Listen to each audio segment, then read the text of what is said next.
hoje nós temos aqui nos estúdios da Rádio Paraná Oficial a querida Bárbara Raquel do Prado Jimenez Correia. Gente, eu tive que ler, porque todo esse nome não ia caber na cabecinha da pessoa aqui. Então eu vou cumprimentar a Bárbara. Bárbara já é uma amiga de caminhada, de uma trajetória educacional aí. E tem um trabalho muito bacana também, desde o chão da escola até o nível de ensino superior. E nós vamos conversar um pouquinho com vocês no programa de hoje. Bah, faça a sua apresentação, seja muito bem-vinda no programa Eduque Mais Ação. Você sabe que é uma alegria sempre estarmos juntas. Obrigada, Ana. Boa tarde, bom dia a todos, né? Boa noite, depende da hora que você estiver ouvindo, né, esse programa, mas agora, nesse momento, ao vivo, uma boa tarde a todos e a todas. Então, como a professora Ana falou, eu sou a professora Bárbara Raquel, né, sou doutora, mestre em educação pela PUC Paraná, sou formada em pedagogia e licenciada em letras, língua portuguesa, e também atuo hoje nos cursos de licenciaturas e no curso de pedagogia da PUC Paraná. Isso mesmo, gente. E eu ganhei aqui, olha só que bacana. Eu vou distanciar um pouquinho aqui do microfone só para mostrar para vocês. Olha que livro inédito, maravilhoso. Ainda nem teve lançamento. Não, ainda não. Vamos lançar ainda. Ainda Vão lançar, mas olha que alegria. O dia a dia do coordenador pedagógico. Então, é isso que nós vamos falar exatamente um pouquinho. E daí tem uma dedicatória linda, maravilhosa aqui dentro também. Né, que daí eu deixo para mim. Então, assim, o nosso bate-papo hoje, ele vai ser uma conversa, né, para você que está daí do outro lado nos ouvindo, entender um pouquinho também de como que começou essa trajetória da Bárbara, de como que isso foi construído, porque o que nós gostamos é realmente falar da base, né, Bárbara? Nós gostamos de falar daquilo que nós mais entendemos. E, no nosso caso, é a educação infantil. É o processo de aprender da criança, também é o processo de acompanhamento dos pais, dos responsáveis que estão na outra ponta. Hoje nós sabemos que não só a escola é responsável por esse processo, mas nós precisamos muito, né, aí da presença da família. Então, a Bárbara vai contar um pouquinho de como que iniciou essa carreira profissional dela e depois nós vamos engatando aí nos próximos tópicos, tá, Bá? Obrigada, Ana. Bom, então, comecei cedo. Na verdade, assim, eu penso que a gente passa por essa terra com um propósito, né? E cada vez mais, hoje eu tenho 53 anos, eu vejo que o meu propósito é a educação, é ensinar pessoas, é auxiliar pessoas, né, a mudança, a transformação, por meio da educação, do ato educativo, que é ensino e, consequentemente, aprendizagem. Então, essa abordagem, né, focada na aprendizagem, no desenvolvimento humano, a educação tem um processo muito forte nessas questões. Seja a educação formal, seja a educação informal, né, e a não formal, como diz a nossa legislação. Então, eu comecei muito cedo. Eu falo que eu comecei ensinando os meus irmãos, quando eu ainda era criança, né, a Tânia e o Christian. Se eles estiverem me assistindo agora, né, para vocês. Foram os primeiros alunos? Foram os meus primeiros alunos, né? E eu sempre tive uma influência muito forte do meu pai, né? O meu pai é professor, sempre foi professor, hoje ele é aposentado, né? Mas eu, desde muito pequena, eu ajudava o meu pai com lançamento de notas, preencher quadradinho de chamada.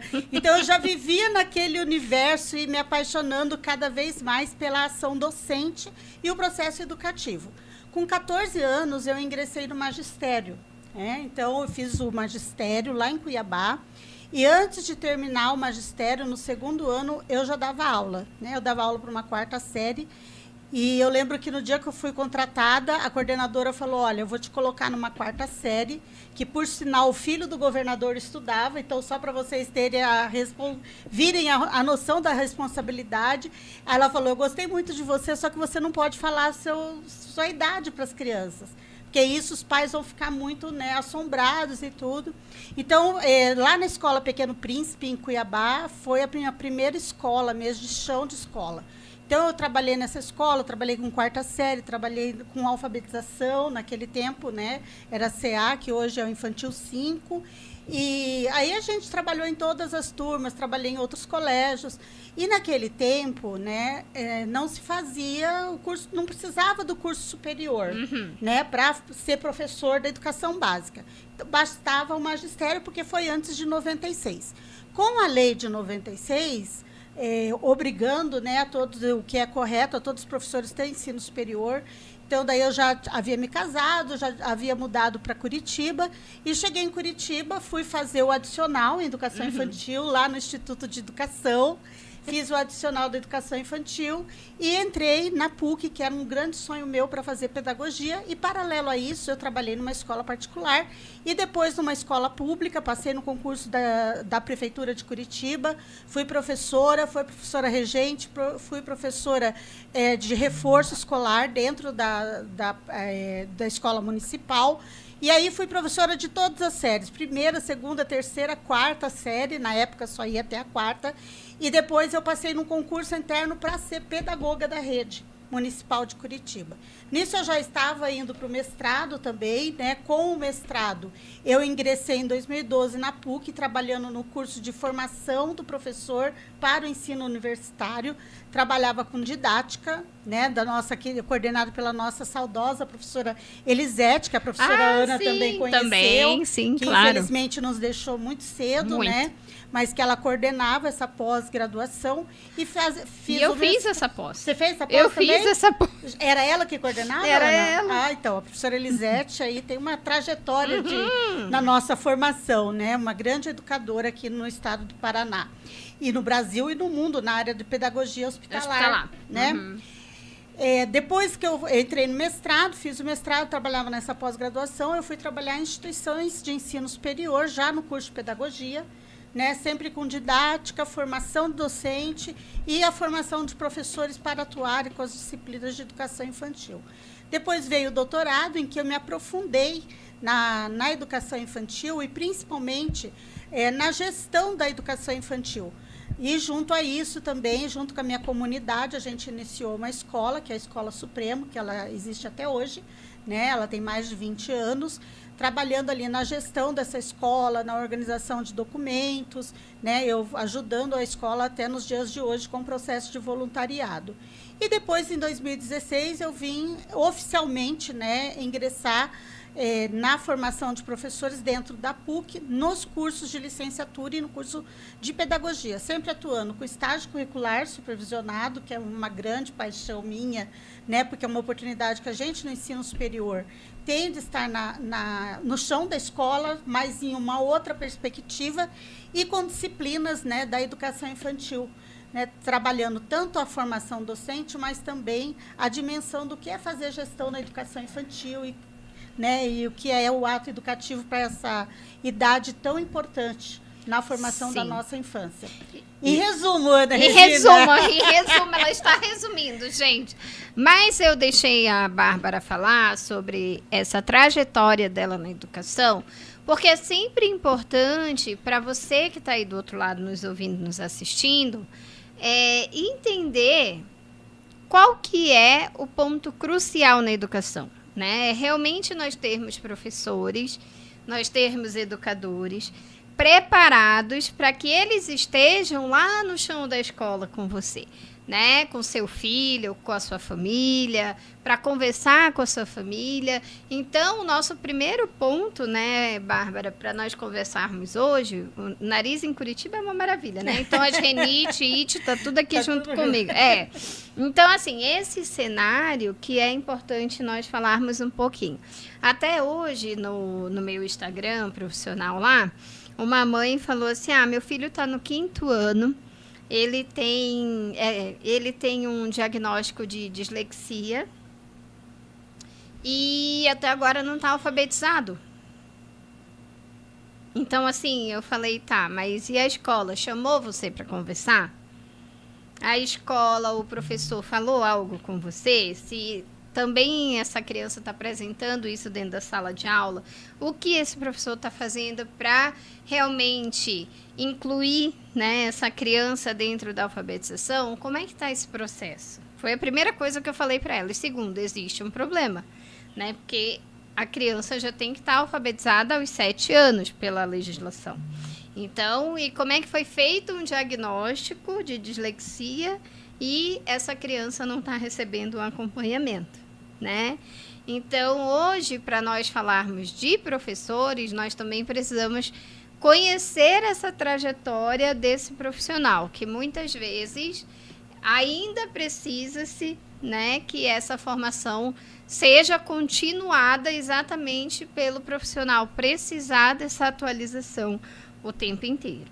Né? Então, assim, falar dos professores, principalmente da educação infantil, que é o nosso caso aqui, nós termos professores, até falei isso no programa passado, que é o próprio professor entender o que é a BNCC, que é a nossa base curricular, o que ele tem que trabalhar e como que ele vai informar isso para o pai e para a mãe, né? Ou para o responsável. Então, como que é feito esse diálogo? O que é importante para uma criança dentro da educação infantil? Para nós não pensarmos assim, não, o professor lá na educação infantil só fica brincando de massinha, de entrar no túnel, de usar o bambolê, de fazer roda de conversa, né, brincadeiras de roda, que nós fazemos muito, ir para o parquinho. E aí eu acredito que a Bá tem todo um embasamento aí para falar e a gente conversar um pouquinho, Bá, sobre isso. Porque as aulas estão iniciando agora, né? Exato. Algumas crianças começam a sua trajetória acadêmica, né, nesse ano. Então, as famílias também precisam desse apoio, né? Desse, como diz o Geraldo, esse cheirinho. É verdade. Bom, eu acho que a educação, é necessário a gente compreender que a educação ela é multifatorial. Nunca ela vai ter um olhar único, porque nós estamos falando de ser humano, né? Ser humano, ele é multifatorial também, né? Então, são vários elementos que formam esse ser humano. Esse é o primeiro ponto. A outra questão, eu acho que a gente deve ter uma visão muito clara e definida dessa educação infantil no nosso país, que são crianças de 0 a 5 anos e 9 meses. E 11 meses. 11 meses. Então, assim, a gente entender que são crianças muito, muito pequenas. E que aí nós precisamos ampliar e entender as infâncias, né? Muito mais que uma única infância, mas pela multifatorialidade da educação. Quais são essas infâncias? São crianças, né, que nasceram depois da pandemia. Sim. Né? Então, a gente já começa com esse cenário. E as famílias precisam fazer também essa compreensão em relação a essas crianças. Porque eu e você, se a gente perguntar o que te aconteceu após pandemia, muitas questões, né, estão relacionadas a isso. E aí, o que acontece? A gente esquece que essas crianças, hoje em 2025, também foram essas crianças. Se nós, como adultos, né, que temos uma organização cerebral, cognitiva mais estruturada do que uma criança que está em processo formativo, fomos altamente impactados, imagina uma criança de 0 a 5 anos e 11 meses. Então, esse é um marco muito forte. Mais que o marco legal, é o marco do desenvolvimento. Então, esse é um ponto para a gente ter no cenário. A outra questão é que qual é a melhor escola para o meu filho? Que é uma pergunta que os pais trazem muito. Sim. E eu sempre respondo para os pais que perguntam, e quando eu estava diretamente atuando na gestão da escola, a melhor escola é aquela que você acredita ser a melhor escola. Sim, aquela que vai junto com os teus valores, com os teus princípios, que vai atender a metodologia que você, como responsável, acredita ser a melhor também, né? Porque o filho e a filha são seus, né? Da escola por um tempo. Sim. Então, assim, você está altamente, a sua identidade como pessoa, que você que é responsável, hoje nós temos diferentes formações familiares, né? Mas temos sempre um adulto responsável por aquela criança. Qual é a melhor escola? Porque isso já gera uma identidade escolar e familiar. Sim. E aí, a oportunidade de ter um vínculo maior com essa escola, tão necessário entre família e escola, e tão falado, vai acontecer de uma maneira, por um caminho muito mais seguro. Do Sim. que você colocar o seu filho, a sua filha na escola, que uma amiga indicou, só porque o filho dela está estudando lá. Não que ela não possa te indicar, mas só porque o filho dela está estudando lá. E você não se envolver, que quais são os princípios, os valores, a metodologia, isso que a Ana falou, o material didático daquela escola. Ela condiz com aquilo que você quer, que você pensou para aquela criança que você é responsável? É isso que você entende, né, como sendo melhor? Então, aí é a escola. E conhecer profundamente, né, quais são os vieses, né, que fazem os fundamentos dessa escola.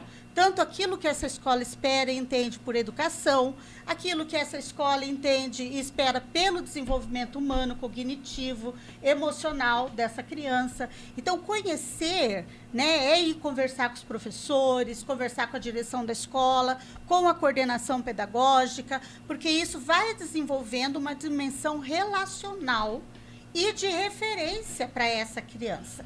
Né? Isso vai evitar que você, na frente da criança, fale mal da professora, fale mal da escola, fale mal da metodologia, fale mal do livro, fale mal da folha. Né? Então, isso não traz benefícios para as crianças. Né? Então, se você tem alguma questão a fazer, você tem que fazer diretamente para a escola, entender o que está acontecendo, para que essa criança vá também construindo a sua referência de segurança escolar. Exatamente. Né? E isso é um aspecto, Bá, que você falou e que é bem, né, bem relevante, porque acontece bastante. Uhum. Muitas vezes os pais colocam lá porque é uma escola tradicional, porque é uma escola que aprova muito no vestibular, a criança está entrando ainda na escola, tá só para lembrar, está no berçário. Mas o pai já está pensando lá no vestibular. Ah, porque o meu filho mais velho estuda, vai ser mais fácil. E daí começam vários questionamentos e que coloca a escola em xeque para aquela família e que, na verdade, nem sempre é isso. Na verdade, o que aconteceu foi que colocaram numa escola que não atende aos seus propósitos, valores, e que também a metodologia não é a mais adequada para aquela criança. Né? Não, a criança, às vezes, precisa de uma escola mais tradicional, mas tem perfil de criança que precisa de uma escola mais lúdica, uma escola mais interacionista. A família é mais interacionista, gosta de uma escola que abraça mais. Então, tudo isso tem que ser visto. E quando a Bárbara fala assim, e daí começa a falar mal da folha, começa a falar mal do material. E é exatamente isso, porque cada escola carrega suas características, né? O que está lá no PPP é exatamente o que as famílias precisam conhecer, que é o projeto daquela escola, né? Visite a escola antes. Esse negócio que a Bárbara falou, vai falar mal do papel, vai falar mal da professora, vai falar mal do não sei o quê. Isso tudo é muito real no nosso dia a dia, principalmente dentro da clínica, né? Porque as famílias ficam frustradas, obviamente, e daí é quando a gente começa a analisar as possibilidades de uma troca de escola. E quando essa troca acontece, alivia, porque daí sim foi para uma escola certa, uma escola que estava dentro dos propósitos, dentro dos valores, dentro daquilo que a criança realmente precisa, né? Muitas vezes é uma criança que tem outras estruturas, né? E não aquela de uma escola inicial. Então, isso é bem importante nós falarmos aqui para os nossos ouvintes e para quem está nos assistindo também, né? Já para deixar a dica, né? E é essa formação e todo esse conhecimento que nós temos que pode assegurar esse início do ano letivo aí para quem está na educação infantil, né, Bá? Exatamente. Pode Eu falar. acho que uma outra questão importante para as famílias é vocês perguntar quais são as referências, né, que você traz para essa criança. Então, a referência de amor, né, a referência de segurança emocional, a referência de envolvimento com o cenário, com o dia a dia dessa criança, né? Que é um envolvimento que as famílias, infelizmente, pela nossa organização de família, numa sociedade, né, em que o trabalho, a nossa organização se regula pelo trabalho, então o excesso Sim. de trabalho dessas famílias, muitas vezes a gente acaba terceirizando práticas que, para a criança, são extremamente importantes para o seu desenvolvimento. Então, como você falou, às vezes na clínica, um ajuste que você faça na rotina familiar, isso já vai trazer uma segurança para a criança, para ajudá-la nesse momento de, por exemplo, adaptação nas escolas, que é um momento que muitas famílias estão passando agora em fevereiro, nessas semanas, né? Então, começa com uma carga horária menor, a criança vai aumentando, a criança às vezes chora, eu sempre brinco, eles choram e param de chorar. Sim, né? eles choram e param de chorar. Eles choram, tem sempre uma boa notícia e uma má notícia para os pais. Seus filhos vão chorar, muitos, mas eles vão parar de chorar. Sim. Só que como que a gente quer fazer essa adaptação? Né? É se envolvendo com essa criança efetivamente, é participando desse cotidiano dela. Por N fatores, isso vai trazendo segurança para a criança, é entregando essa criança também para essa escola, para essa professora. Né? Falhas todo mundo tem, o coração da mãe, principalmente das mães, fica muito apertado, das avós, das madrinhas, né? Dos padrinhos, fica das muito madrinhas. apertado, fica muito apertado. Vai para um espaço novo, vai ter outras relações sociais estabelecidas.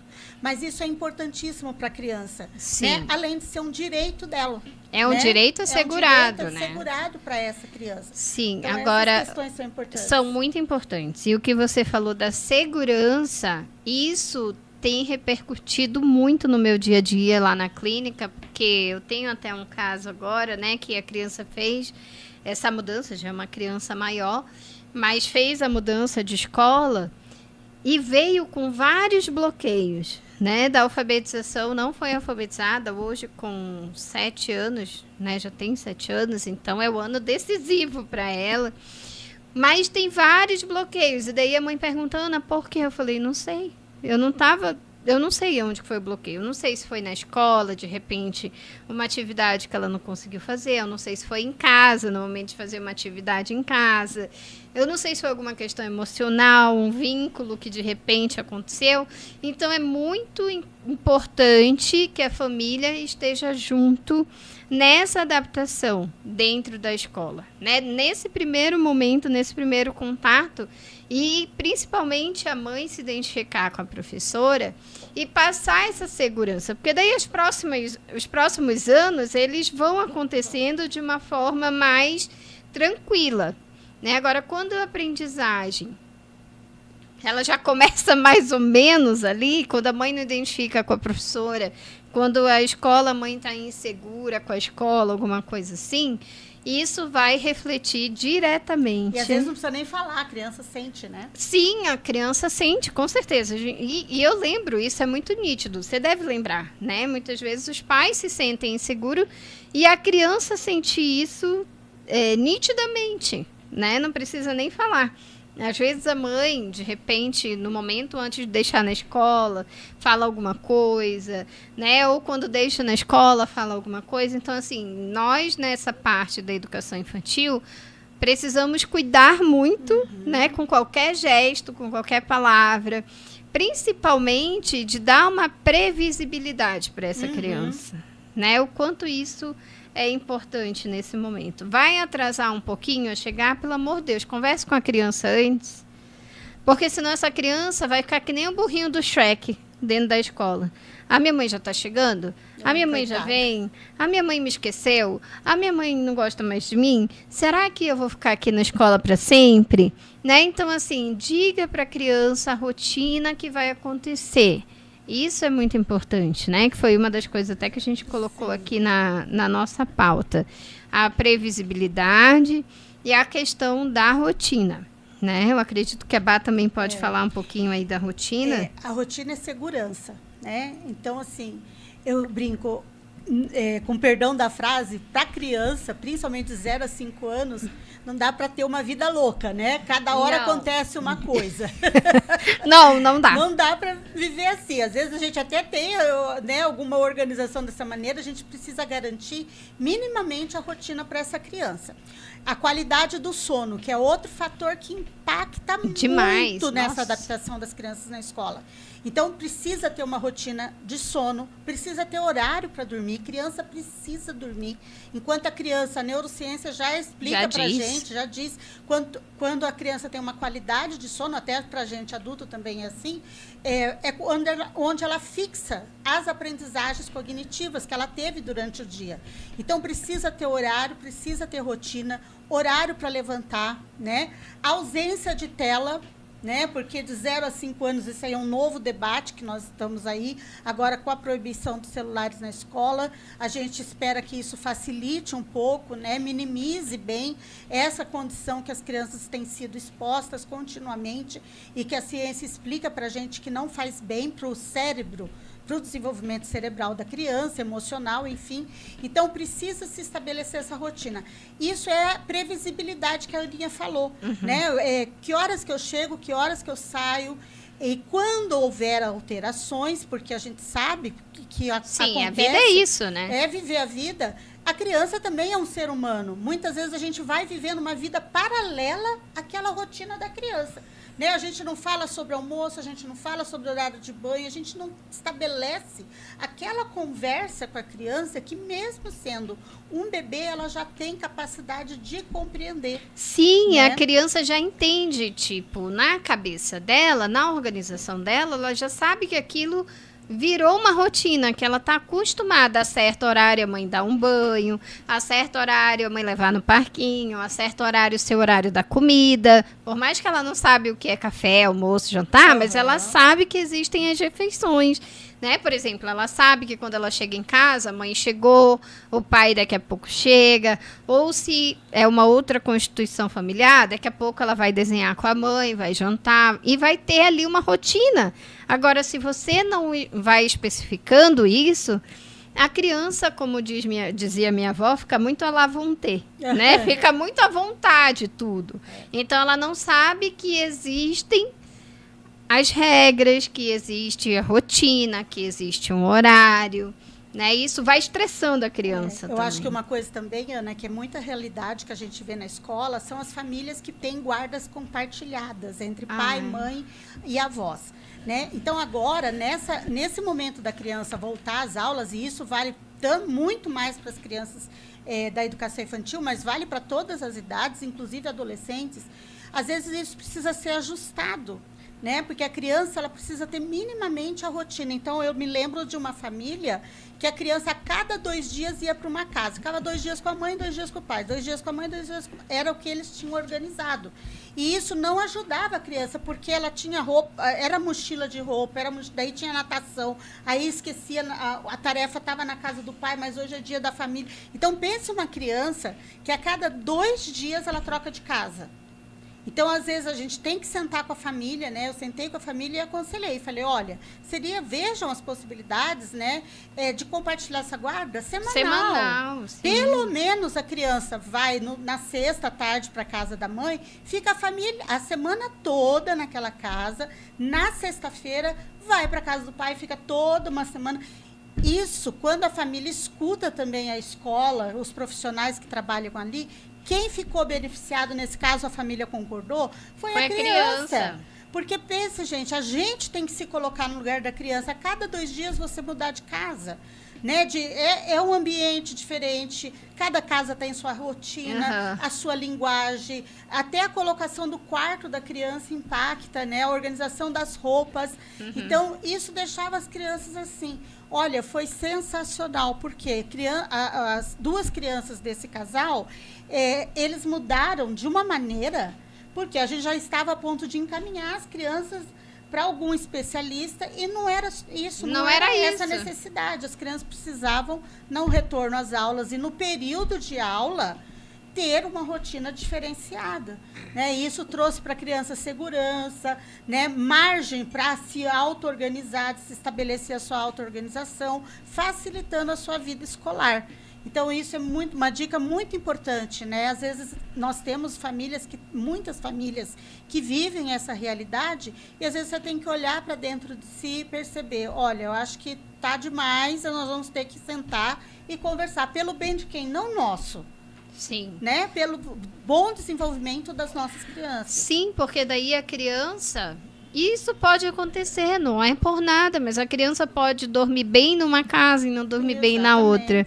Pode se alimentar bem numa casa e não na outra. E aí é aquela coisa, você sabe que o ser humano é movido de dimensões e afetos. Eu falei isso, né, ontem mesmo. Então, assim, tem a dimensão cognitiva, a dimensão afetiva e emocional, tem a social. Então, o vínculo social que tem numa casa não é o mesmo da outra. Tudo isso vai impactando, fortalecendo e também, muitas vezes, vai fragilizando em alguma parte. Né? Então, isso que a Bárbara falou, são 2 adultos, né, geralmente. Então, é o homem e a mulher que tem um filho e que precisa sentar e conversar pelo bem daquela criança. Agora, você imagina, Bárbara, eu fico pensando, né, porque também já atendi crianças assim, que uma sessão era o pai que levava, na outra sessão era a mãe que levava. E daí eu sempre fazia a reunião com um e depois a reunião com o outro. E o quanto isso bagunçava a cabeça da criança no sentido de assim, não, mas agora eu tenho que falar baixo, porque, gente, a criança fica totalmente... sabe, confusa no que ela precisa fazer, em como é essa rotina, no que ela pode falar. Então, são muitas questões que impactam. E daí, muitas vezes, vai parar lá num profissional que vai dizer, olha, não é isso que ele precisa. O que ele precisa é de um reajuste aqui nessa rotina. E aí, está resolvido. Né? Não é algo além disso. Então, sempre perceber também, não só em você, pai, você, mãe, você, família, mas naquela criança, no que ela está precisando naquele momento, né? E que tudo, Bárbara, também vem por meio do hábito, né? O hábito é algo que a gente... É uma crença que a gente desenvolve a partir de uma rotina. E a gente desenvolve uma crença naquele hábito que ele é o melhor, que ele... Né, favorece que a gente não pode mudar as estruturas. Um exemplo, por exemplo, de hábito é escovar os dentes após as refeições. Então, esse é um hábito, né, saudável. Mas, muitas vezes, a falta de rotina e de previsibilidade para as crianças, e principalmente anunciar a rotina, dizer para a criança.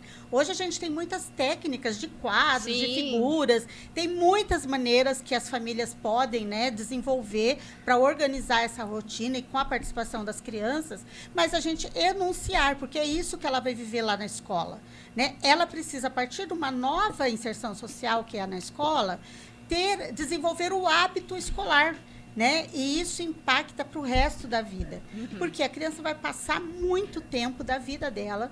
Né? São 200 dias letivos, no mínimo 800 horas, no mínimo, obrigatoriamente hoje no nosso país, a partir dos 4 anos.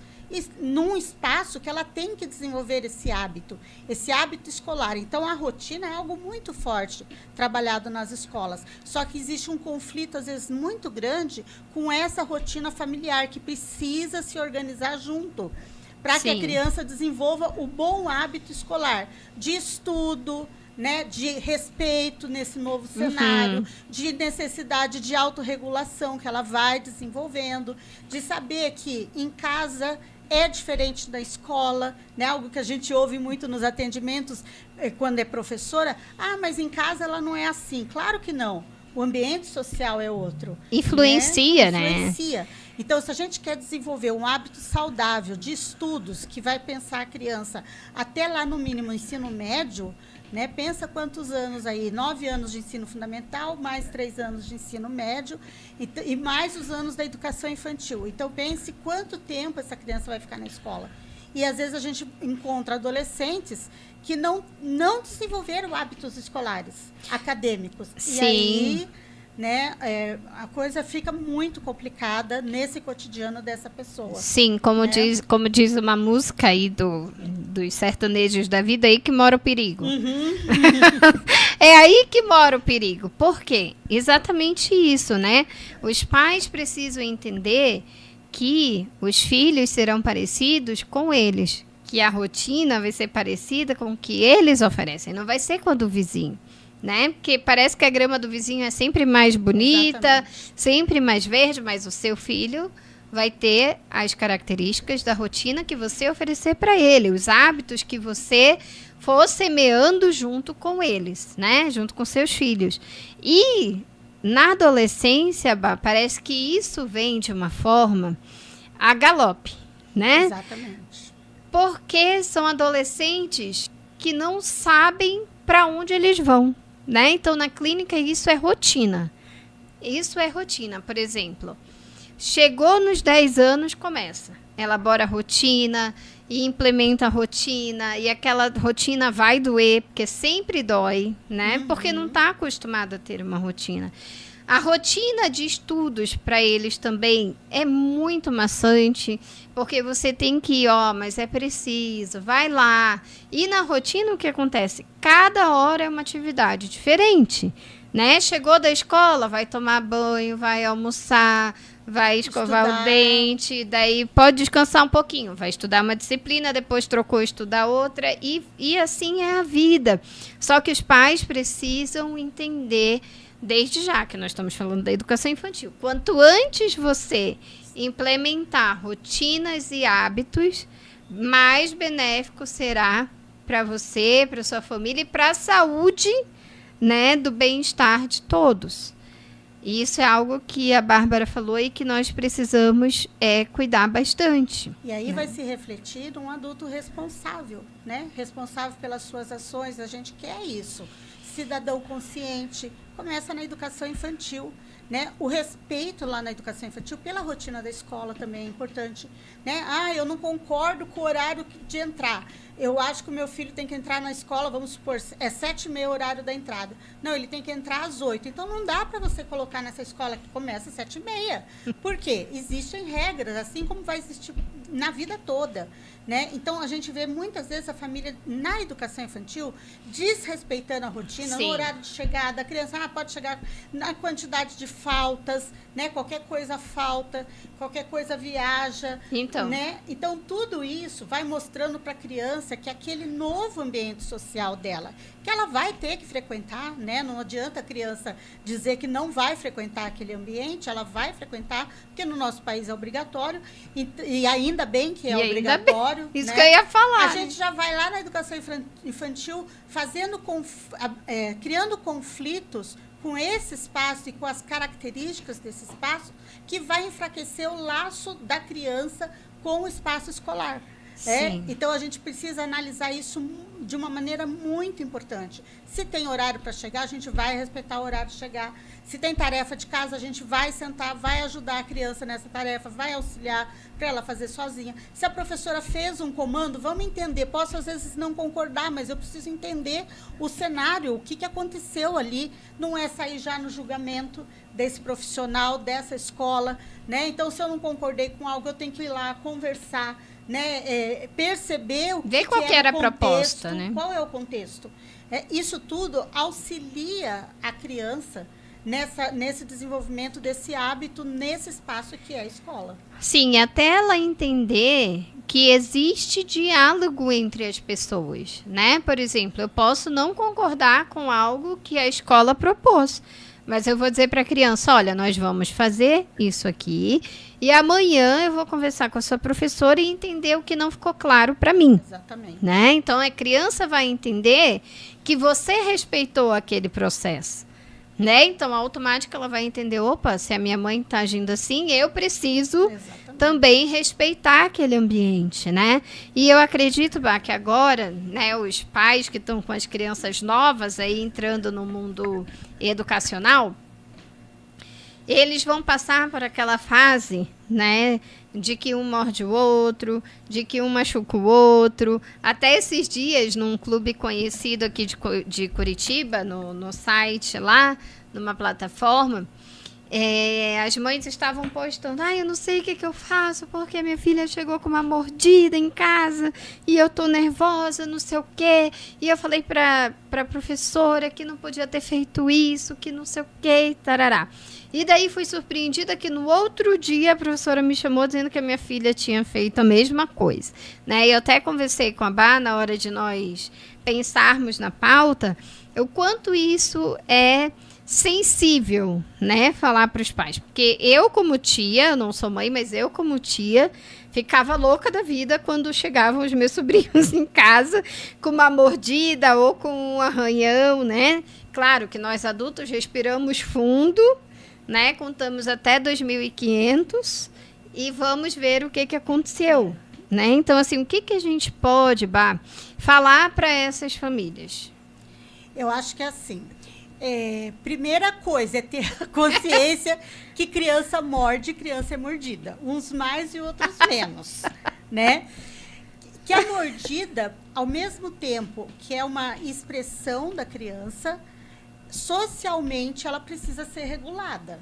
Então, a gente precisa situar que nós não nos comunicamos mordendo. A criança, o repertório de palavras, né? Por que a criança morde? Porque o repertório de palavras dela, para resolver conflitos, né, é menor do que o nosso, né? Então, essa é uma expressão da criança diante de um conflito. Esse conflito não é só situações desagradáveis, existe o conflito para situações agradáveis também. Sim. Né? Mas para a criança resolver os seus problemas, ela utiliza, né, a boca. Né, que é a primeira expressão da criança, ela já nasce mamando ali na mãe, ela sabe que é uma maneira dela se comunicar. Só que socialmente isso não é aceitável. Da minha experiência, assim, que eu não comecei ontem, né? Eu falo para os pais aqui, as tias, as avós, a gente fica muito estressado com a criança que morde. A gente não entrega um filho na escola para ele voltar para casa machucado. Mas criança se machuca. Criança cai, criança rala o joelho e criança é mordida ou arranhada, né? E isso é uma dimensão muito sensível realmente para essas famílias. Dói no nosso interior, e a gente precisa entender esse processo junto com a nossa criança. Como professora, eu posso garantir que não tem nenhuma professora, né, que promova a mordida dentro de sala. E nenhuma fica confortável. Sim, até porque as professoras sentem também, né? Sentem muito, né? Então, a gente precisa trabalhar isso junto com a escola. Então, qual é o procedimento? Entender qual que é o procedimento que a professora vai fazer ali com a criança para que eu possa estabelecer o meu procedimento em casa. Tanto de não deixar passar, como de entender que a criança está se expressando naquele momento. Então, eu vou lá na escola perceber que a professora vai fazer uma regulação. A gente não morde para a gente expressar os nossos problemas. Nós temos outras maneiras de resolver. E em casa, eu também vou trazer essa mesma fala para eu ajudar a criança a ter maior segurança desse processo que está acontecendo com ela. E aí a gente vai permeando a situação, né, junto com a escola, entendendo e não enlouquecendo, né, a hora que a criança chega em casa. Sim. E às vezes tem que ir todo dia lá na escola, todo dia conversar, né, dá trabalho. Educar é trabalhoso, né, em qualquer cenário social que a gente se propõe em educar.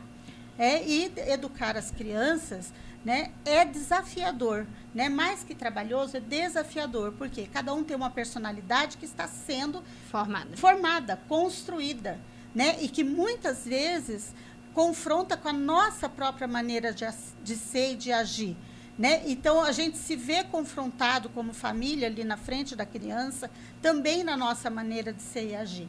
Né? Então, a gente precisa, a todo tempo, estar fazendo uma mediação desse processo. Sim, e é aí que entra também exatamente o que a Bárbara falou, né? A mordida é um ato de se expressar. Como a criança não tem muita linguagem, o vocabulário ainda está sendo formado, ela vai se expressar com aquele colega dizendo, eu gostei, ok, vai bater palma e vai, né, tentar se comunicar de alguma forma. Não gostei, Eu vou morder, eu vou puxar, eu vou arranhar, eu vou demonstrar de alguma forma. Agora, em casa, nós precisamos nos policiarmos, né? Nessa questão, para também nós não mostrarmos para a criança que existe uma aversão àquela atitude. Né? Um evento, né? Transformar num evento. Foi um evento. Mordeu, Nossa Senhora, corre todo mundo. Né? Não, isso daí, infelizmente, é um processo que todos nós já passamos, né? Quem é mãe, quem é tia, quem é madrinha. Não gostamos, mas nós precisamos exercitar isso, né? Até porque é a forma com que as relações elas vão se estabelecendo e elas vão se fortalecendo e se ampliando, né? A cada momento que nós temos um conflito, de acordo com a nossa maturidade, nós vamos agindo de uma forma, né? Quando criança é assim, quando é adolescente é de outra forma, quando é adulto ainda ali no início é de uma forma, depois quando você passa uma idade, você diz, nossa, mas por que foi assim? Por que eu fiz daquela maneira, Por que eu fiz daquela maneira? Então, tudo é uma questão de maturidade também. Eu acho também, Ana, que tem a questão do reforço, né? Tem famílias que veio mordido, ensina a criança a morder também. Então, amanhã você que vai morder, né? Será que são esses cidadãos que a gente, que você, eu, nós queremos formar? Né? Pessoas que, diante de uma situação de conflito, elas não utilizam aquilo que socialmente se utiliza para resolver uma situação de conflito, que é o diálogo. Né? Então, tem famílias que reforçam, apanhou, vai aprender, vai apanhar também. Né? Eu pergunto, será que é esse cidadão que você quer formar? Eu acredito que não. Né? Então, por isso, eu brinco, alguém tem que ser o adulto da relação. E é eu e você, nós somos os adultos. Então, eu não quero que minha criança seja um adulto, né, mordedor, um adulto violento, né? Porque a gente não pensa lá na frente, né? Qual é a linguagem que a gente está desenvolvendo na criança. Por isso que eu tenho que ir lá na escola, entender junto com a professora e junto com essa criança oferecer um suporte para ela de opções, né? Ou de se afastar, ou de conversar, ou de procurar o adulto que está na sala de aula, né? Fala com a sua professora, eu também vou conversar com ela, nós vamos ver o que aconteceu. Então, e às vezes acontece todos os dias. Né? Sim. E isso é muito doloroso. Nesse processo de adaptação. Né? Nesse processo de adaptação. Então, qual é o suporte que você, como adulto, vai oferecer para o seu filho e para a sua filha? É um suporte de amor e de mediação. Né? Nunca de revidar com a violência, gente, porque isso se reflete lá na frente de alguma forma. Sim, exatamente isso, né? E eu lembro que quando eu já tinha passado ali da primeira infância, né? Às vezes eu chegava em casa e falava assim, mãe, aconteceu isso, isso e isso. Daí a minha mãe virava e falava assim, Ana, não tá certo isso, né? Veja como que você vai resolver isso na escola, mas resolva os seus problemas sozinha, né? Resolva dentro da tua escola os teus problemas, né? Como você vai resolver? Não sei, aqui dentro de casa você vê como que nós resolvemos. Então lá você tem que aprender a resolver sozinha os seus problemas. Porque senão, também nós comunicamos de alguma forma para essa criança que a todo momento vai ter alguém por trás dela. Né? E na vida nem sempre vai ser assim. Quando essa criança estiver lá no mercado de trabalho, que já for um adulto, ela vai ter que ter um repertório. Bom, o que eu vou fazer nessa situação? Né? Então, é muito do que a Bárbara realmente trouxe. Qual é o adulto que nós queremos construir? Né? E entender que existem pessoas e pessoas, né? Nós temos processos de maturidade diferentes, nós temos histórias diferentes, seja numa escola particular, numa escola pública, são 30 crianças dentro de uma sala, com histórias diferentes, com famílias diferentes, com constituições diferentes, né? Então, veja que não é algo fácil de se adaptar e de se ajustar. Então, nos primeiros meses, realmente, isso se torna mais forte, mais comum, né? Aquele que me proporciona um conflito maior, vou querer resolver de alguma forma, né? E de que forma? Então, assim, nós somos os adultos da relação e nós precisamos orientar. Mas algo, Bárbara, que eu acho importante também é a criança... Daqui 3 minutinhos, só terminar essa fala, a gente faz o intervalo, tá? O diretor já tá aqui olhando pra minha cara. Sim, o intervalo. Não bota a culpa no diretor. Estão falando muito, vocês duas. Não bota a culpa no diretor. O diretor tá falando. Você que no início do programa falou assim, vamos fazer meio a meio ou até 3. Vou ver com a Bárbara. Aí você não falou. Aí Tem são uma 3 hora horas da tarde. Então, o meio do programa. Já, daqui 3 minutinhos, diretor, só terminar Não, aqui. eu só tenho aqui uma ligação. Eu posso fazer ligação e voltar e daí a gente faz. Não, eu só tenho 3 minutinhos, daí você sai, tá?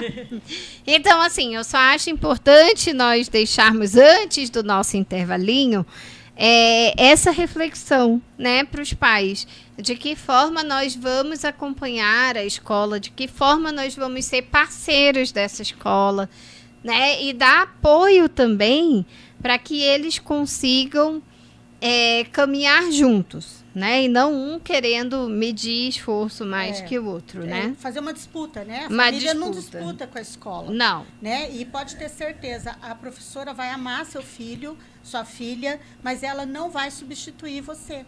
Né? Então, cada um fazendo o seu papel, né? Essa criança vai se desenvolver de uma maneira saudável, vai ter maiores repertórios, como disse a Ana, e aos poucos vai se constituindo uma criança com autonomia. Sim. Né? Tudo vai depender desse primeiro momento, de como a gente faz ali na primeiríssima infância, que é de 0 a 3 anos, esse suporte para a nossa criança, para que ela tenha maior autonomia pouco a pouco, né? E ela se sinta também capaz de exercer essa autonomia. Né? A criança é muito capaz, a Maria Montessori prova isso na sua teoria, nos seus textos, nas suas elaborações, que foi uma grande médica, educadora, né? Deixou para a gente um legado muito forte sobre a autonomia infantil, o quanto a criança é capaz de fazer. Né? Ela diz, não ensine nada para a criança daquilo que ela pode descobrir, daquilo que ela é para fazer. E esse ensinar não é ficar em cima da criança fazendo tudo por ela, mas é trazendo esse suporte, essa referência, dando para ela condições dela se desenvolver de maneira autônoma. Exatamente. Então, depois do intervalo, nós vamos continuar falando sobre educação infantil, sobre autonomia e outros tópicozinhos também que temos aqui na nossa pauta. Até já, então. Clínica de Psicopedagogia. Ana Regina Caminha Braga. Fazemos atendimentos clínicos, avaliação psicopedagógica, TEA, autismo, síndrome de Down, TDAH e dislexia. Atendimentos educacionais, método lúdico para alfabetizar, aulas de inglês, elaboração de rotina e consultoria para novos psicopedagogos. Entre em contato agora. Ligue 41 984485172.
Clínica de Psicopedagogia, Ana Regina Caminha Braga. Fazemos atendimentos clínicos, avaliação psicopedagógica, TEA, autismo, síndrome de Down, TDAH e dislexia. Atendimentos educacionais, método lúdico para alfabetizar, aulas de inglês, elaboração de rotina e consultoria para novos psicopedagogos. Entre em contato agora. Ligue 41 984 48 5172.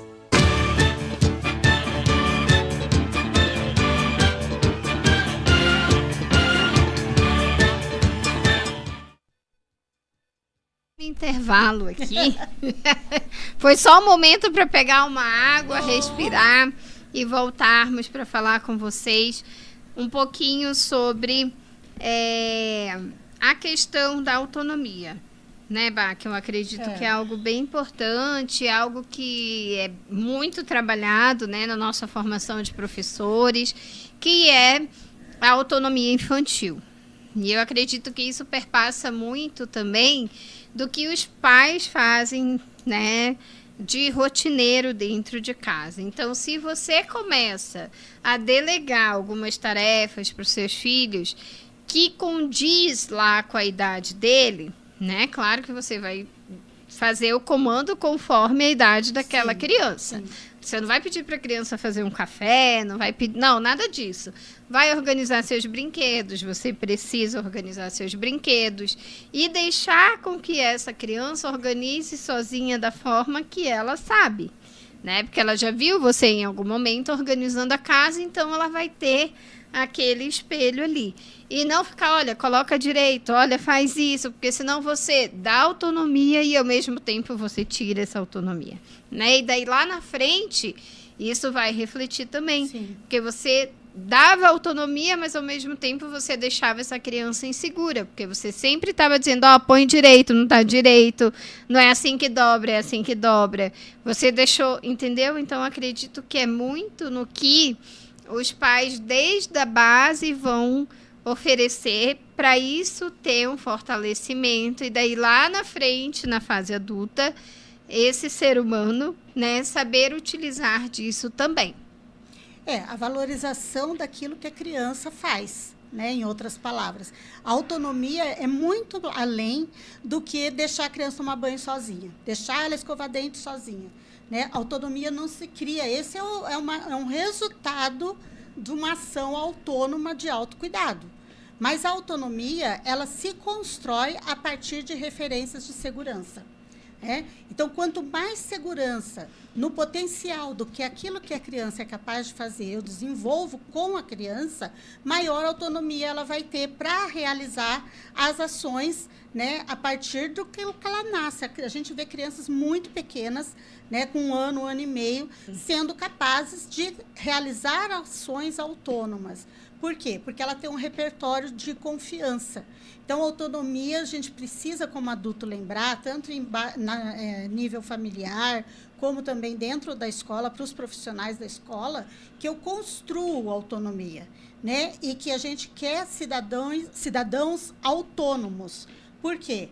Porque o cidadão que é autônomo, ele sabe a relação de causa e efeito. A autonomia está vinculada a isso. Qual é a causa e qual é o efeito. Eu sei que eu não posso furar o sinal vermelho, né? E aí eu não furo. Isso é uma decisão autônoma que eu tenho de causa e consequência. Se eu furar o sinal vermelho, eu vou ter uma consequência. Isso se constrói lá na primeira infância, né? Então, se eu, né, bater no coleguinha, eu vou ter uma consequência, eu vou ter que assumir essa responsabilidade frente ao meu colega que talvez venha falar para mim, eu não gosto quando você me bate, né? Então, essa relação humana de construções, né, delas no cotidiano, em diferentes ambientes sociais, é que vai gerar uma pessoa autônoma para pensar e relacionar, né, principalmente os efeitos a partir de uma ação. Então, lembrando, né, a autonomia se constrói, ela não se impõe. Ninguém, assim, magicamente se torna uma pessoa autônoma. ela se torna autônoma a partir das referências de segurança que ela tem. Exatamente. E essas referências, elas podem ser positivas, né, ou negativas. É aquilo que a Bárbara falou, é a partir dessa aprendizagem, né, de causa e efeito, da criança entender que se ela fizer alguma coisa, ela vai responder por aquilo, né? Seja positivo ou negativo, né? Não estamos falando que vai ser sempre negativo. Sim, sim. Mas se ela fez algo muito legal, ela vai responder por aquilo, né? Ela vai ser parabenizada, a professora pode pedir para que ela faça aquilo com os outros colegas, o pai e a mãe vão ficar felizes, ok. Mas se for algo negativo, ela também vai precisar dizer o porquê que ela fez aquilo, né? E por que foi com aquele amigo, o que aconteceu, vai ter que explicar, vai ter que falar. Então, tudo isso vai mostrando que existe um impacto a cada decisão nossa. É como a Bárbara falou, é uma decisão. A regra do trânsito diz que você não pode avançar no sinal vermelho. Se você avançar, terão consequências, grandes consequências, provavelmente para você, né? Vai se machucar, vai machucar alguém, vai bater no carro de alguém, e aí já são consequências de adultos. E esse adulto só vai realmente ter essa postura consciente se lá na base ele construiu isso. Né? Porque que hoje nós vemos tantos casos assim, fugiu. Não dá nada, né? Não dá nada. Não dá nada. Tudo não dá nada, né? Quando, na verdade, dá sim.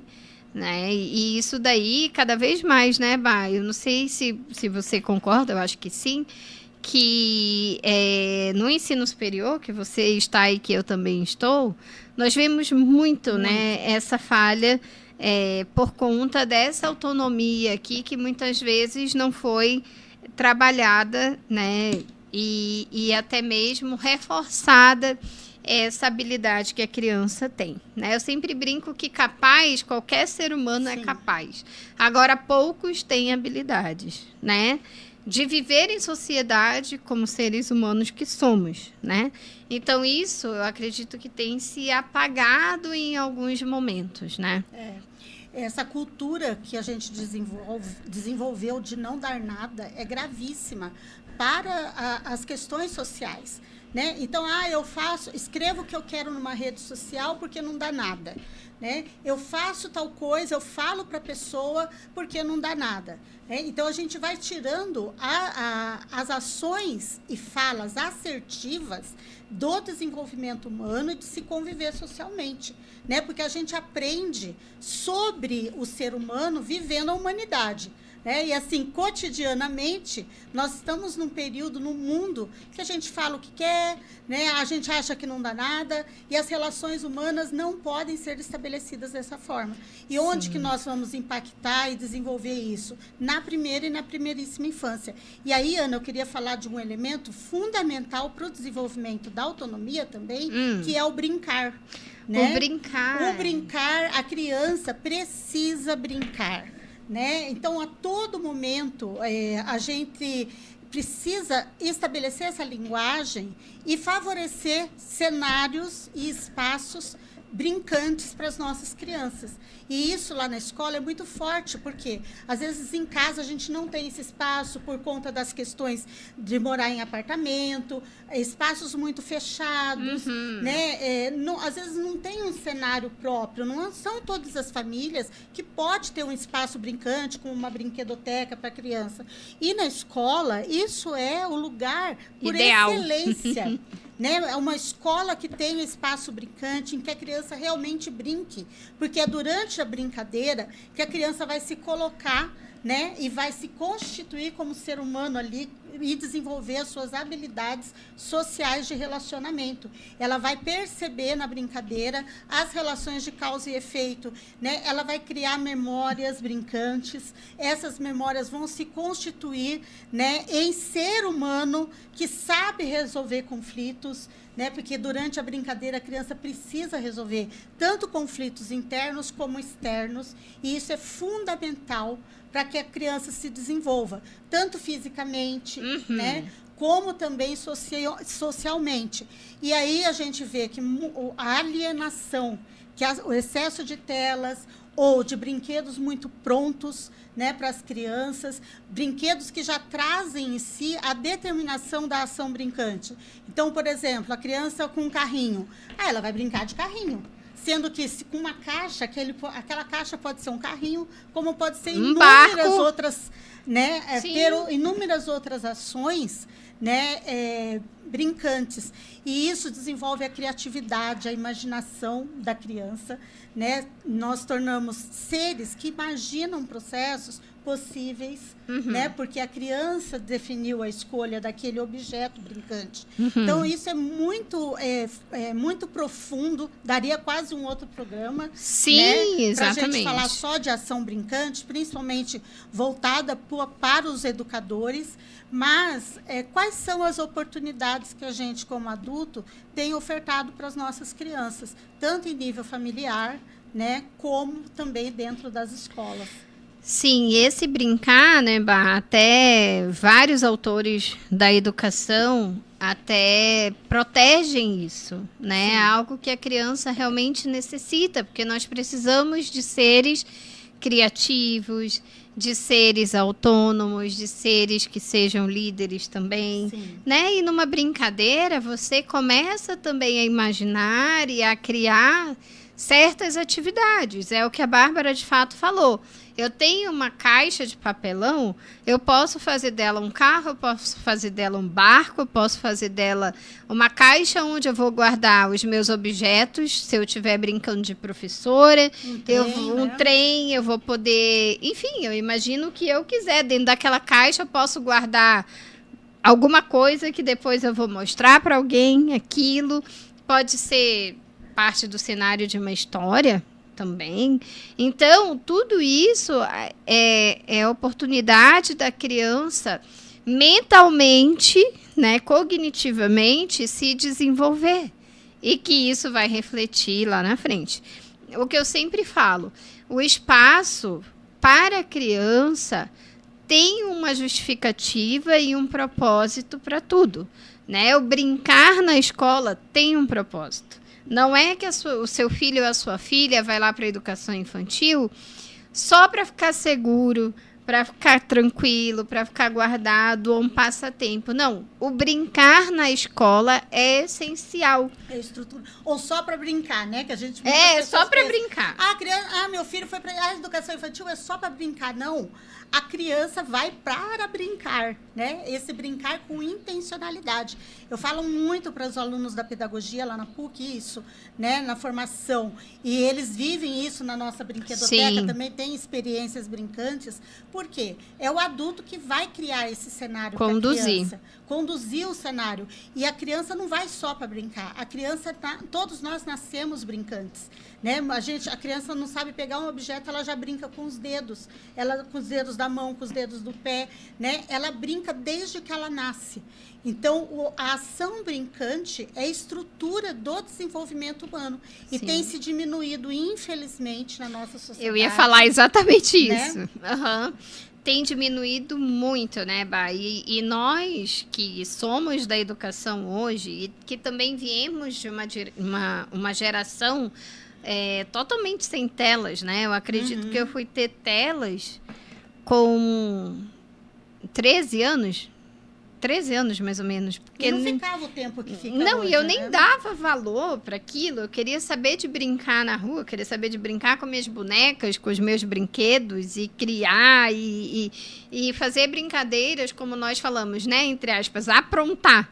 Né? Eu queria ficar lá no jardim, queria ficar brincando com as plantas. E hoje, cada vez mais é no dedo, né? Aqui, a tela e os dedos teclando.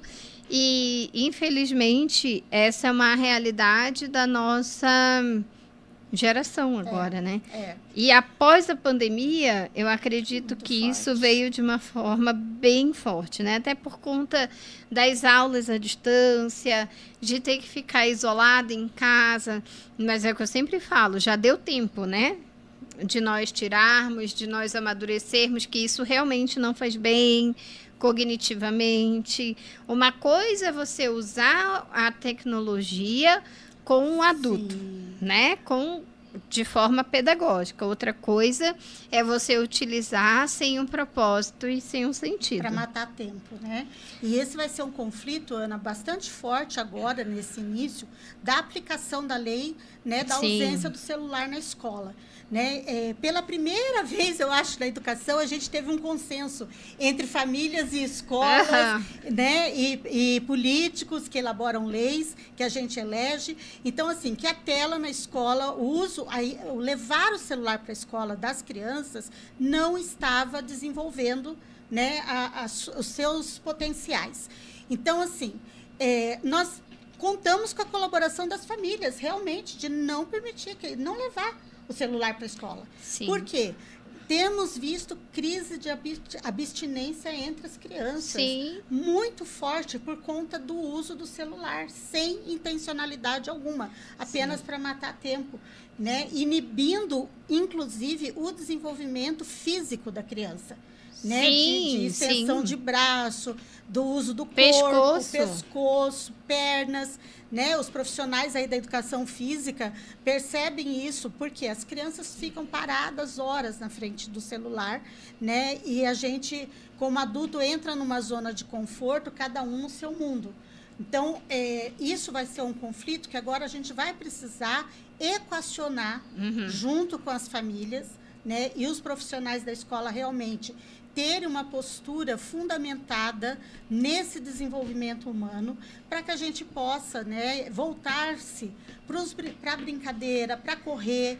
Né? A criança precisa correr, a criança precisa gritar, a criança precisa subir, a criança precisa descer, a criança precisa desenvolver o seu imaginário, né? Porque o imaginário desenvolvido lá na frente vai se constituir em oportunidades de escolha, que é algo muito difícil para muitos adultos, né? Que fecham todas as oportunidades de escolha. Né? Tem problemas de saúde mental por conta disso, porque o imaginário está obsoleto. Não tem imaginário para constituir escolhas. Então, eu acredito que vai ser um resgate nas escolas, né, dessa questão da ausência do celular. Sim, eu acredito até que vai ser um resgate, porque as famílias não estavam mais dando conta com esse uso desenfreado da tecnologia dentro de casa, né? E isso já foi até um tema de uns programas passados. Até a Dani Bassetti, que é uma colaboradora também do programa, sempre, nós falamos, a criança, ela não nasce junto com o telefone, né? E nem com a tecnologia. Alguém ensina. E quem é esse alguém? Somos nós, adultos, porque nós utilizamos a tecnologia, ou deveríamos utilizar, né? Porque tem adultos que também usam sem o propósito. Mas, na maioria, nós utilizamos por conta do trabalho, por conta das conexões com as familiares, né? Cada um na sua família, para essa relação. Só que a criança, ela não tem estrutura e conhecimento cognitivo, conhecimento de vida, para diferenciar o momento que ela pode ou o momento que ela não pode. E quem que tem que colocar isso? São os adultos. Só que também, por outro lado, isso impacta muito na escola, porque em alguns momentos a escola utilizava, né, a tecnologia para a parte pedagógica.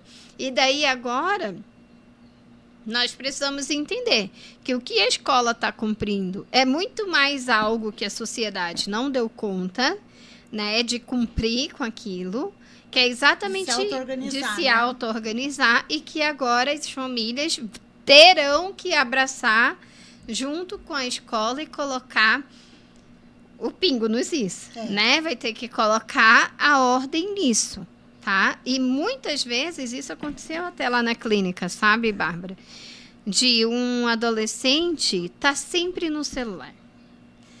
E aí a queixa era, mas eu não tenho amigos, mas não querem fazer trabalho comigo, mas aquilo. Eu falava, gente, mas algo não tá batendo. Porque não tá fechando, porque tudo bem, você pode não ter um grupo grande de amigos, né? Com 4, 5 amigos. Mas você pode ter um grupo de você e um outro, uma dupla, um trio, sei lá, alguma coisa você vai arranjar. E até mesmo porque os professores não deixariam isso acontecer.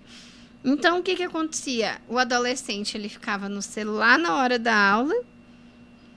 O professor chamava atenção claramente, mas depois ele pegava o celular e na hora que o grupo estava produzindo, ele estava no celular.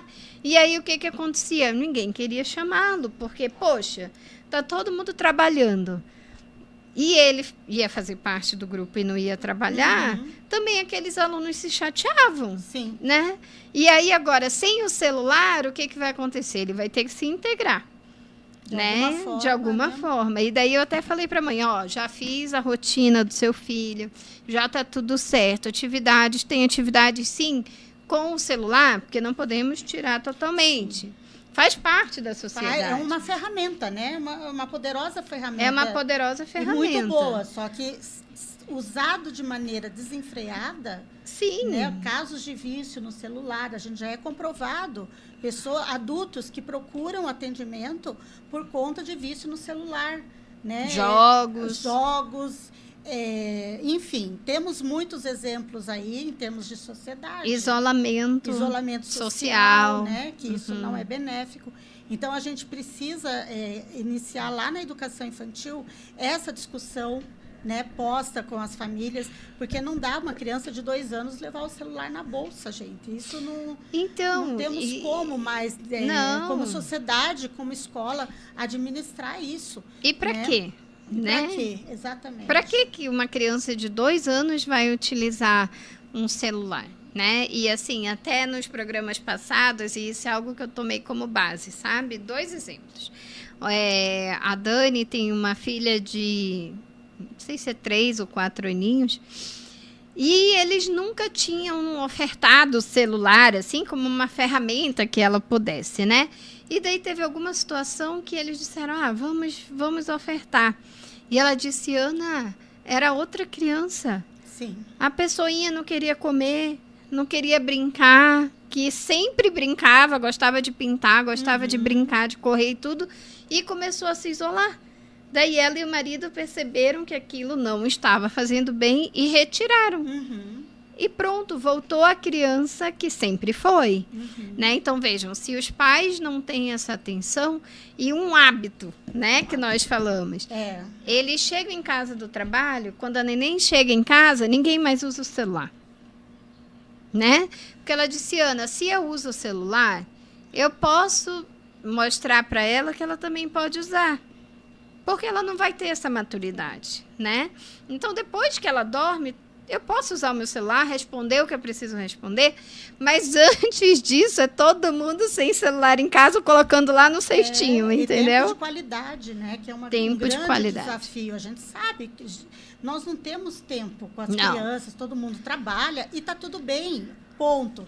Agora, a partir do momento que a gente tem uma criança sob a nossa responsabilidade, como pai, como mãe, como avô, madrinha, seja quem for o cuidador adulto dessa criança, o responsável por ela, qual é o tempo de qualidade que a gente constitui? Se o único tempo de qualidade que eu posso ter com essa criança, eu estou pendurado no celular e falando para a criança não usar.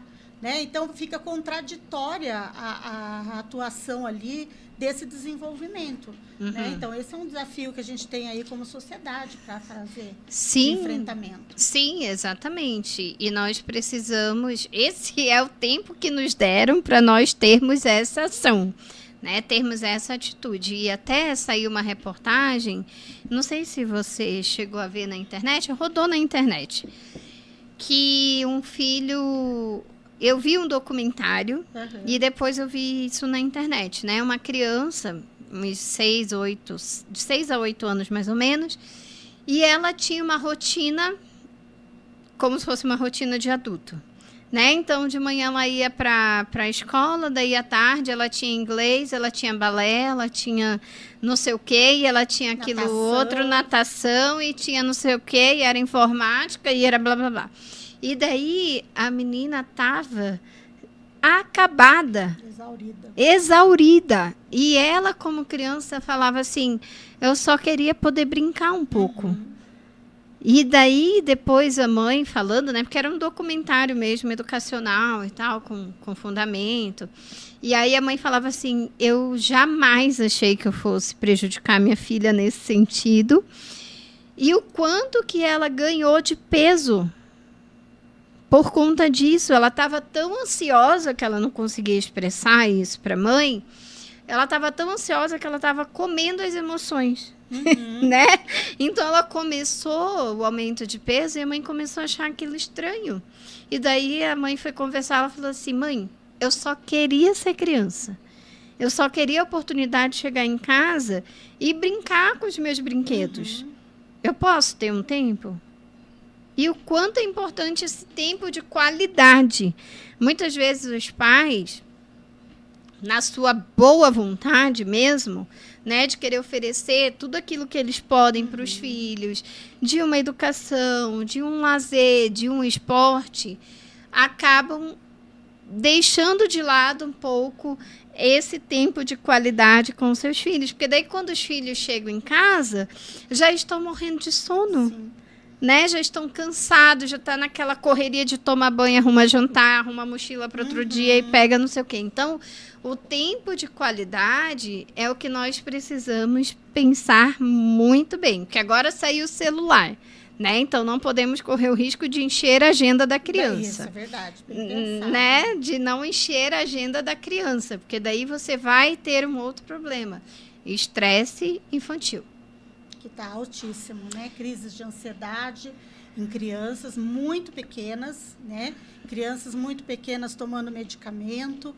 Então, Sim. A gente precisa repensar como sociedade o que nós estamos fazendo com as nossas infâncias, né? É a máxima da infância roubada.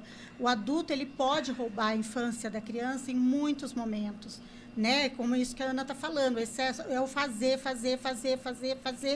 Né? E qual é o tempo dessa criança ser criança? Dela brincar, o tempo do ócio, né? O ócio criativo. O ócio criativo. Que o Demasi fala, né? Uhum. A gente ter esse momento de ócio criativo para que a gente possa até ficar sem fazer nada, e não tem problema. Não. Né? Porque hoje, como adulto, às vezes a gente desenvolve a culpa do não fazer nada. Culpa do não fazer nada. Mas parece que a gente está se culpabilizando. Não, é importante. Né, para o nosso desenvolvimento, para a saúde mental, já é comprovado que os momentos de ócio são momentos que se transformam em ações criativas. E a criatividade nos mobiliza para a transformação. Então, a gente precisa se transformar como pessoa, transformar o nosso cenário, transformar realidades. O ser humano, ele precisa de constantes transformações. E isso vai acontecer quando? A partir da criatividade, que é um fundamento da transformação. Sim, com certeza. Exatamente isso. E a criatividade, ela é uma das questões que hoje nós precisamos ter cada vez mais, né?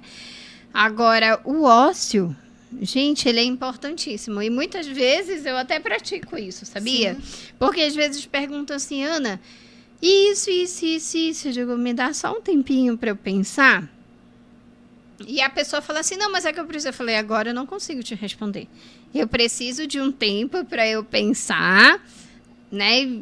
Ver e eu já te respondo. Eu vou pensar sobre isso. Eu vou pensar sobre isso. Vou considerar as questões, né? Sim. E poder fazer as escolhas. Poder fazer as escolhas. Mais consciente, exatamente. Né? Então, assim, é tudo de bate-pronto, né? Nós não podemos ter nenhum tempo para pensar nas coisas, né? Cada vez mais a vida, ela tem cobrado mais e mais. Porém, as nossas crianças, elas estão com o cérebro em maturação, né? Eles estão desenvolvendo, eles não têm essas estratégias estabelecidas que nós já temos, obviamente. Então, assim, se nós, como seres adultos, né, precisamos do ócio, e você imagina uma criança, né, ali até os seus, 14 anos, né, ali ainda precisa ter esses momentos ali do ócio, do descanso,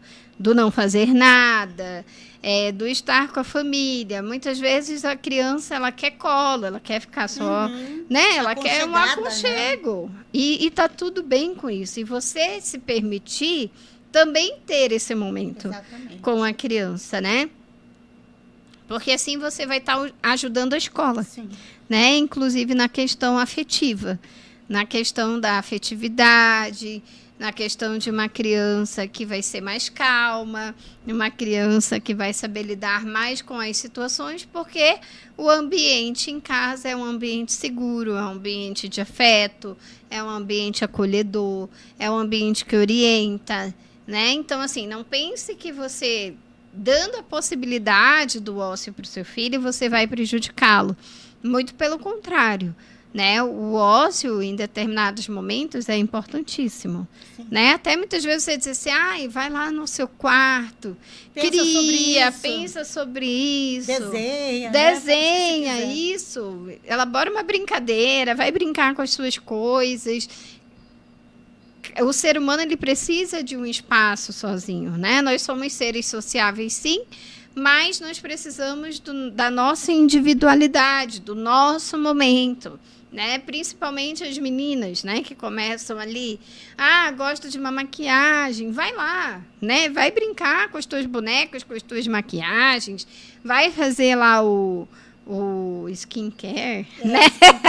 O skincare, vai brincar do skincare. Isso tudo você vai motivando a pessoa, a criança também, ao autocuidado, né? Que é algo que tem se perdido. Também. Né? Hoje em dia, muitas vezes, alguns muito e outros sem. Né? Então, a gente precisa também dar esse espaço, dar essa brecha numa rotina. E eu sempre coloco lá na rotina dos meus pacientes descansar e brincar do que você quiser, menos tela. Eu coloco lá. Você pode brincar do que você quiser, menos tela, né? Muitas vezes as crianças ficam sozinhas em casa, né? Dependendo da idade, o pai e a mãe já deixam com a supervisão da vizinha, né? Da avó e tal, mas já fica ali, tranquilo. Então, ele precisa saber, dentro daquela rotina, o que ele ou ela, né, vai precisar fazer. Esse é um ponto bastante importante para a gente pensar, retornando lá na ideia da educação infantil e na questão multifatorial do desenvolvimento humano. Né? Essa complexidade do dia a dia, do cotidiano, que a família tem e tem que enfrentar, tem que administrar essa complexidade. Né? Os horários, o tempo para, né? Os limites também para fazer algo e o envolvimento de estar juntos. Né? Então, qual é o tempo que a gente tira para esse tempo de qualidade, esse tempo do ócio criativo, de desenvolver o imaginário e da diminuição daqueles fatores que estão postos, às vezes, dentro da sociedade. Né? Existem outros, né? O excesso de tarefas, as telas, mas existem no dia a dia de cada família, às vezes, situações que estão postas e que essas situações, muitas vezes, inibem, né, esse desenvolvimento dessa criança que chegou naquela família, né, que não vem com receita, mas que a gente tem muitas questões hoje, temos, assim como tem aqui o programa da Aninha, tem outros que favorecem a gente aprender sobre. Então, eu querer estar com a minha criança e ser o adulto da relação, né, e promover, né, espaços e condições desse desenvolvimento humano dessa criança, respeitando os momentos de infância dela, também requer que eu, adulta, me envolva no conhecimento, que eu saiba o que está acontecendo, para a gente não se alienar. Né? Não é o tirar pelo tirar o celular, não é o deixar de fazer pelo deixar de fazer, mas é saber que eu me importo com ela. Né? O quanto que eu me importo, o quanto que eu ouço essa criança e o quanto eu vejo efetivamente qual é o momento da infância que ela está passando, né? E para que quando ela cresça, ela se sinta, desde pequena, respeitada.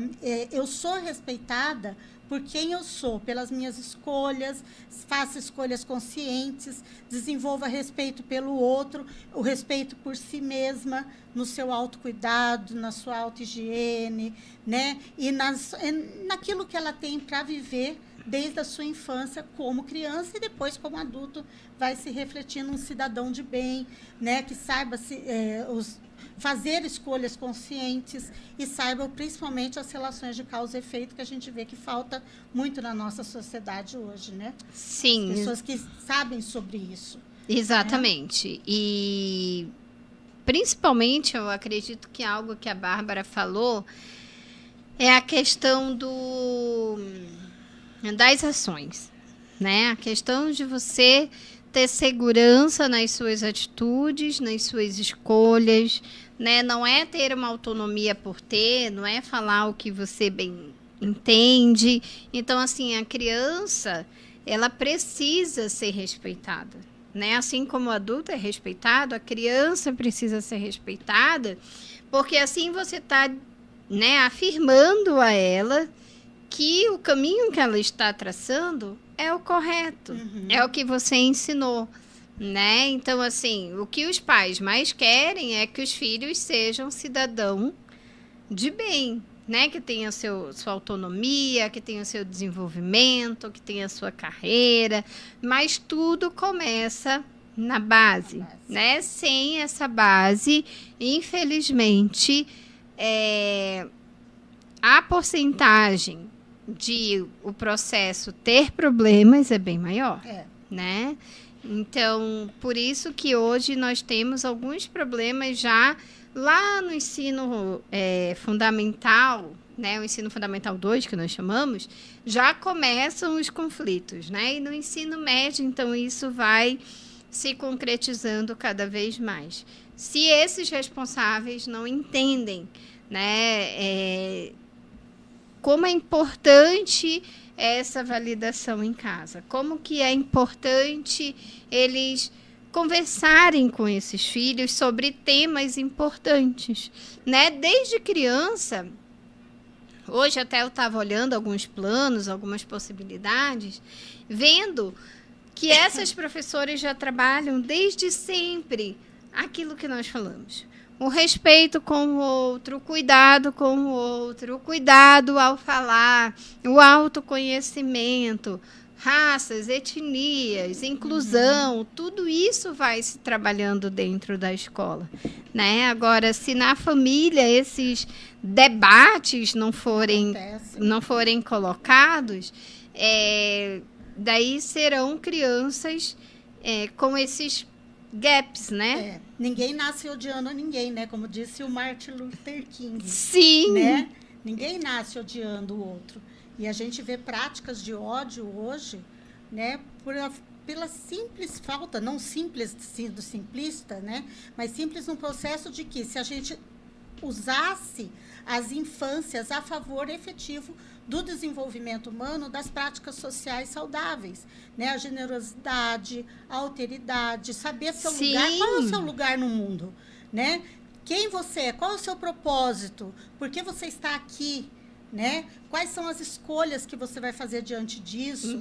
Quais são as consequências dessas escolhas? Então, aquilo que lá na primeira infância seria muito mais tranquilo da gente trabalhar, no sentido da criança se perceber, se auto-perceber, né? E saber as relações de causa e efeito, e que lá na adolescência e na juventude isso seria muito mais desenvolvido com práticas saudáveis das ações sociais. A gente perde tempo, muitas vezes, como adultos, né, de não olhar essas infâncias, de não respeitar essa criança, né, de não estabelecer os tempos, as regras, aquilo que se precisa para se desenvolver como ser humano saudável. Sim, exatamente. E o que mais a gente pode falar, né, Bárbara, é sobre essas atitudes, né? Muitas vezes nós vemos adultos postando coisas nas redes sociais e que têm filhos, né? Nós precisamos cuidar, nós precisamos ter a sensibilidade, nós precisamos ter critérios para isso, né? Lembrando que os nossos filhos, os nossos sobrinhos, os nossos netos, eles vão olhar o que nós estamos fazendo. Podem nem comentar, claro, mas que eles vão perceber e que eles vão olhar, sim, porque a escola ela vai ensinando o que é certo. E nesse ponto, Ana, eu tenho algo assim muito em mim, assim, quanto que a gente está expondo a criança. Sim. Por que a gente faz? Porque é uma criança, só que alguém adulto gostaria de ser filmado enquanto dorme? Você gostaria de ser filmado você dormindo? Você gostaria de ser filmado num momento de raiva seu, de desespero? Que isso faz parte do ser humano também, no momento de agonia, de ansiedade? Ninguém gostaria. Por que é feito isso com as crianças? Porque ela é uma criança. Isso é extremamente invasivo. Né? E dessa exposição que você está falando, e que causa na criança uma falta de respeito, porque ela sabe o que está acontecendo, ela sabe que ela está sendo exposta, ela não tem ainda a elaboração consciente desse momento, mas ela sabe. Então, aquilo que a gente não quer que faça para a gente não vai fazer para uma criança, porque ela é um ser humano. Ela está naquela fase de desenvolvimento, assim como a gente está em outra. O ser humano, o dia que ele só para de se desenvolver quando ele morre. Sim. Né? Então, assim, enquanto tem vida, ele é capaz de desenvolver-se. Isso já é comprovado cientificamente. Sim. Não existe um momento que você para, o seu cérebro está pronto. Isso não existe mais. O cérebro, ele é flexível. Só que na primeira infância, ele é muito mais flexível. Né? Muito mais aberto às aprendizagens. Então, a gente precisa cuidar como adulto, né? Quais são as exposições que você está fazendo dessa criança em momentos que você não gostaria de ser exposto? Né? Eu estou fazendo... mas é uma criança. Não, é um ser humano. É um ser humano que também tem direitos como você tem. Enquanto adulto, né? Nós temos lá o Estatuto da Criança e do Adolescente, que vai amparar essa criança de várias formas. E o porquê que, muitas vezes, na sociedade, existem atitudes aí de adultos, né? Em ambientes... comuns, digamos assim, e que os adultos reagem exatamente por isso, porque nós temos o Estatuto da Criança e do Adolescente, né?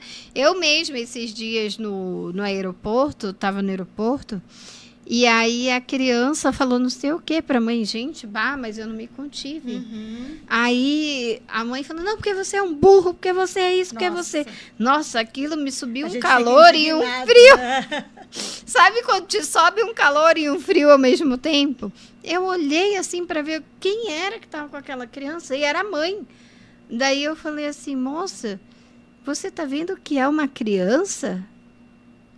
E que a forma que você está falando não vai adiantar? Só vai desencadear outros processos complicados para você mesmo, né? Complicadíssimos para você mesmo. Então, hoje a sociedade está muito a par do que pode ser feito ou não por conta desse Estatuto da Criança e do Adolescente, né? E as próprias crianças aprendem isso na escola. Eu fui fazer uma visita uma vez na escola de uma paciente e eles estavam aprendendo sobre o Estatuto da Criança, né? E ali eles aprendiam os direitos e os deveres. E era muito bacana de ver o quanto elas, tão novas, internalizam isso. Sim. Né? Elas sabem do que vai causar e o do que não vai. Então, nós, como adultos, devemos saber esse limite. Para que você vai estar expondo uma criança quando ela está dormindo? Qual que é o sentido disso? Tomando banho, né? É muito mais que segurança também das redes, mas, assim, é o ato, né? Você gostaria de ser filmada tomando banho? Não. Você pergunta isso para o adulto, não quero. Mas por que você faz com uma criança? Por que você expõe seu filho? Né? Tomando banho, trocando de roupa, dormindo, numa crise de raiva, filma a criança e expõe nas redes. Por que você faz isso? Né? Então, essa é um ponto assim, da sociedade que a gente precisa rever também. Sim. Né? E como educadores, a gente precisa trazer essa discussão, pôr na mesa, falar sobre isso, né? Para a gente repensar. Eu acho que o nosso objetivo é provocar as pessoas a pensarem. Exatamente. Não é trazer respostas prontas, né? Porque a educação, ela é esse movimento da gente provocar reflexões, né? E provocar mudanças. através da consciência dos atos e das Sim. possibilidades. Sim, e nisso os pais precisam, né, estar atentos, estar preparados para aceitar também esse diálogo, né? Porque o diálogo que a escola faz com eles, eles devem trazer para casa, refletir, colocar com as crianças, né, mostrar, trazer uma visão diferenciada dentro daquelas crenças, dos propósitos, dos valores que nós já falamos anteriormente, né? Bah, eu estava olhando aqui, faltam 5 minutos para acabar o programa. Passou rápido. Vou ter que voltar, Ana, porque aqui o assunto vai longe. Ai, que coisa maravilhosa que você vai ter que voltar no programa. Bah, eu quero te agradecer, né, por essa conversa muito importante, muito construtiva, que acredito que os nossos ouvintes vão poder aproveitar, né? Já dizer para eles acessarem lá no YouTube, Ana Regina Caminha Braga, vai estar disponível essa nossa conversa. Se vocês quiserem rever, compartilhar com familiares, com conhecidos, com os colegas, com os pais dos colegas de seus filhos, né? Isso é muito importante. A participação da Bá, que tem muita experiência na educação infantil, contribui bastante. E dizer que as portas estão sempre abertas para você. Ana, obrigada a você. Né? Eu quero agradecer o livro, vou ler com todo amor e carinho, vou colocar lá na clínica para ficar lendo também e vendo o que eu vou colocar em prática. Eu que agradeço, Ana Regina, sempre uma conversa muito boa, muito leve, né?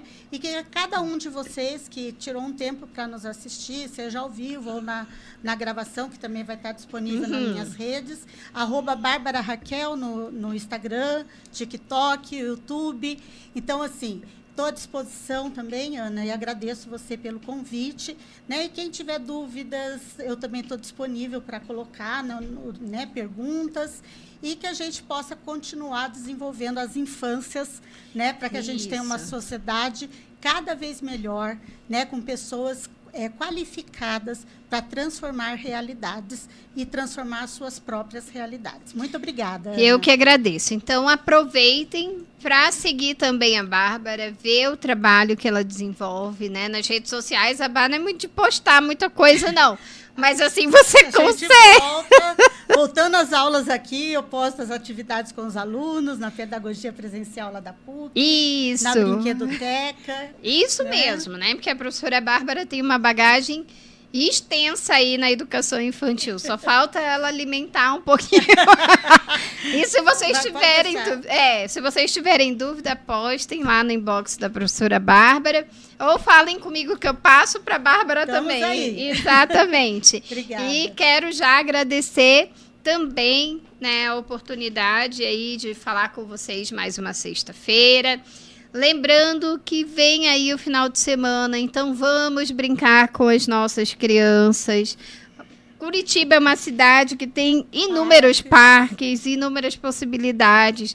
Se você não tem essa possibilidade, tenta brincar em casa, pega um papel, uma caneta que seja, vão desenhar, enfim, né? Busque alternativas e saiam das telas com as suas crianças. Vão aproveitar para conversar, desenvolver autonomia, desenvolver a motricidade, vão pular, vão brincar e aproveitar o tempo de qualidade com as suas crianças.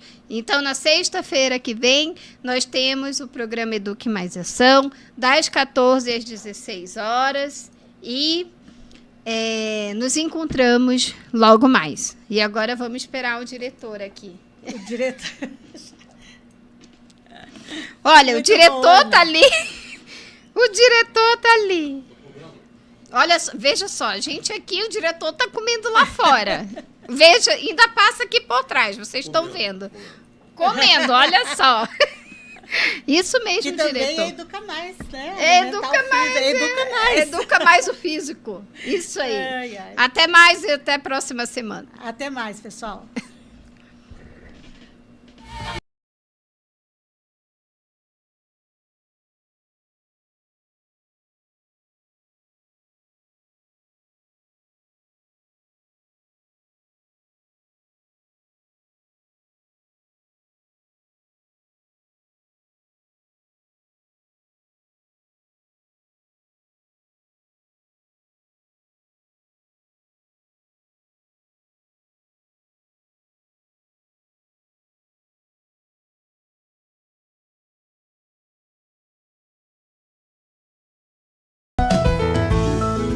Clínica de Psicopedagogia. Ana Regina Caminha Braga. Fazemos atendimentos clínicos, avaliação